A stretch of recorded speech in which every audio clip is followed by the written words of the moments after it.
Our bodies are capable of surviving without food for long periods of time, up to 2 weeks. The reason we can do this is that we can store our dietary fuels and then break them down when we need them, to make energy in the form of adenosine triphosphate, or ATP. Fat is one of the most important ways that we store energy, and the term fat burning actually refers to fatty acid oxidation. In fact, if 2 individuals were stranded in the Andes Mountains with no food, the person with more fat content would survive longer. Yet another reason to avoid working out. What makes fat such a great source of energy are the fatty acids, which are the simplest form of fats, composed of long chains of carbon and hydrogens. The transfer of electrons in the form of hydrogen molecules from these fatty acids to certain molecules can then be used to generate ATP. Fatty acid oxidation primarily takes place in the mitochondria of the heart, skeletal muscle, and liver cells. Before we can oxidize fat, it needs to be moved from storage sites to the cells that can use it. Fat is stored in adipocytes or fat cells as triglycerides, which are 3 fatty acids attached to a glycerol molecule.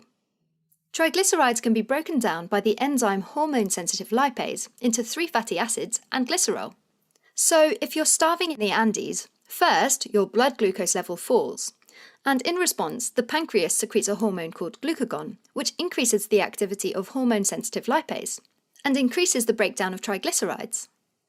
Now, the free fatty acids can leave the fat cell and enter the bloodstream, where they bind to a protein called albumin. Albumin carries the fatty acids to target cells, like liver cells, that are capable of fatty acid oxidation. First, the free fatty acid dissociates from albumin and diffuses into the cell.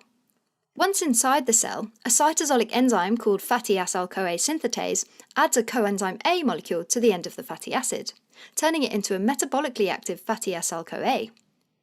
This process requires 2 ATP molecules, so it takes a little energy to make energy, but it's totally worth it in the end. Now, the mitochondria is composed of 2 membranes, an outer membrane and an inner membrane, with a small space in between, and the mitochondrial matrix at the core. The enzymes required for beta oxidation are located in the mitochondrial matrix. However, the fatty acid can't cross the inner mitochondrial membrane when CoA is attached to it. To get around this problem, we need to free the CoA from the fatty acid. An enzyme within the outer mitochondrial membrane called carnitine acyltransferase 1, or CAP1, replaces the CoA with a carnitine, making fatty acylcarnitine and a free CoA, both of which can easily cross the inner mitochondrial membrane. Then, along the inner mitochondrial membrane, another enzyme called carnitine acyltransferase 2, or CAP2, substitutes carnitine and CoA back, therefore regenerating fatty acyl-CoA and free carnitine, which is now within the mitochondrial matrix. This whole slick process is called the carnitine shuttle. Carnitine can cross the inner mitochondrial membrane by itself, so it can go back to the outer membrane to meet the next incoming fatty acid. We can also get more carnitine from our diet, mainly meat products. Finally, the carnitine shuttle can be regulated by a product of fatty acid synthesis called malonyl-CoA, which specifically inhibits CAP1, slowing down fatty acid oxidation. After all, you don't want to make and break fatty acids at the same time. Okay, so fatty acid chains can vary in length. We've got short, medium, long, and very long fatty acids, but the process of fatty acid oxidation is the same for any length. We'll explain fatty acid oxidation with an example of a long-chain fatty acid, the 16-carbon long palmitoyl-CoA. The enzymatic modifications that take place in fatty acid oxidation happen on the second and third carbon of the chain, also called the alpha and beta carbons respectively. Each of those carbons enters the fatty acid oxidation with 2 hydrogens bound to it. First, an enzyme called acyl-CoA dehydrogenase removes 1 hydrogen from the second carbon and 1 hydrogen from the third. The same enzyme then gives those 2 hydrogens to a nearby flavin-adenine dinucleotide molecule, or FAD, making FADH2, and converting the palmitoyl-CoA to enoyl-CoA in the process. Enoyl-CoA has 1 hydrogen on each of the alpha and beta carbons. This is the first oxidation step. Next, an enzyme called enoyl-CoA hydratase transfers a hydroxyl group, which is an oxygen linked with a hydrogen from a water molecule, onto the beta carbon of enoyl-CoA, making beta-hydroxyacyl-CoA. The second oxidation step involves a similar hydrogen transaction mediated by another dehydrogenase, called beta-hydroxyacyl dehydrogenase. Beta-hydroxyacyl dehydrogenase removes 2 hydrogens from the beta carbon, and transfers one of them to a nicotinamide adenine dinucleotide molecule, or NAD+, making NADH and beta-ketoacyl-CoA in the process, and releasing the other hydrogen. And because this oxidation step occurs at the beta carbon, fatty acid oxidation is also sometimes called beta oxidation. Finally, an enzyme called beta-ketothiolase cleaves those two alpha and beta carbons off the fatty acid chain, making a 2-carbon acetyl-CoA molecule in the process. This leaves us with a 14-carbon fatty acid chain that can enter another cycle of beta oxidation. So the longer the fatty acid chain, the more cycles and the more energy we make. And in one cycle of beta oxidation, we make one NADH, one FADH2, and one acetyl-CoA.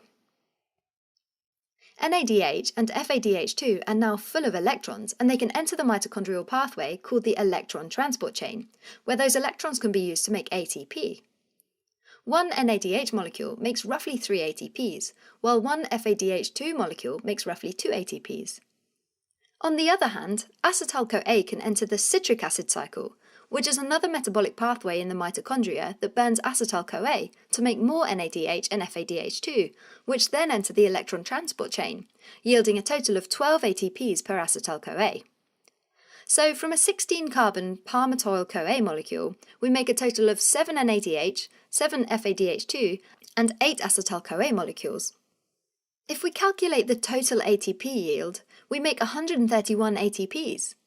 But remember, we consumed 2 ATPs when we first activated fatty acyl-CoA. So, per palmitoyl-CoA, we make a net worth of 129 ATP molecules. That's a lot of ATP. I told you it was worth it.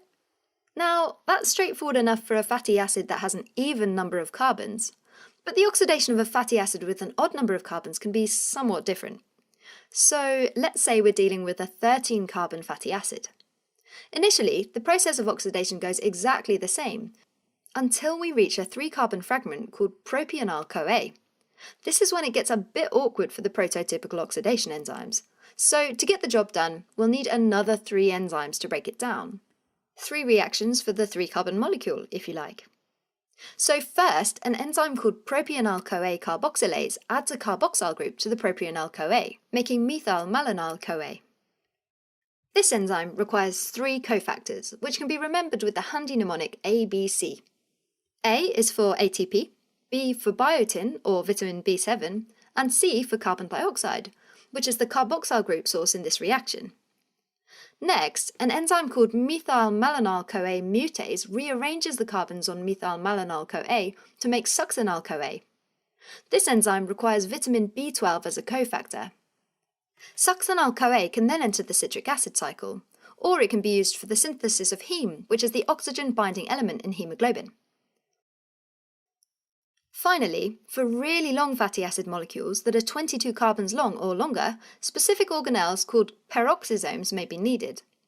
Peroxisomal oxidation works in the same way as mitochondrial oxidation, but it just has different enzymes that are capable of degrading the long fatty acid chain until it's under 22 carbons, and then the fatty acids are sent back to the mitochondria to take over. Alright, so, as a quick recap, fatty acids are one of the main sources of energy in the body, especially during the fasting state. Fatty acid oxidation occurs in 3 steps: activation, then transport through the carnitine shuttle, and finally beta oxidation in the mitochondrial matrix.